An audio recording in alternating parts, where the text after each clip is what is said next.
nolosha dhan waxay ka samaysan tahay farxad iyo murugo. noloshu waxay ku baraysaa jaceylka, waayo aragnimadu waxay ku baraysaa qofka aad jeceshahay. xaaladahuna waxay ku barayaan qofka ku jecel.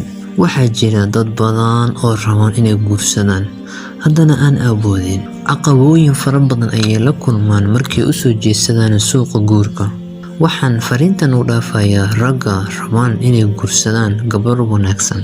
waxaa guursataa tan dadka kugu dhow, adduunka ugu qaalisan, naxariisna ka samaysan, quruxna u dhalatay, diinta lagu barbaariyey, xishoodkana leh, xijaabkana ku faanta, isla wareegtana ahayn.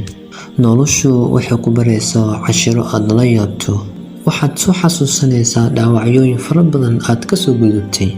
imisaa habeen walbo farxad iyo reerayn ku kala seexan jiray. imisaa nolosha nolol macaan soo wada qaatay oo isku ahaa adduunka dhan.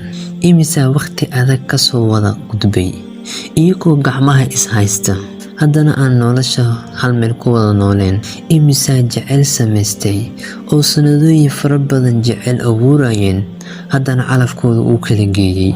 imisaa jecel samaystay, jeceylkoodana u bedelin guur xalaal ah, oona ku nool farxad iyo reynreyn qurux badan.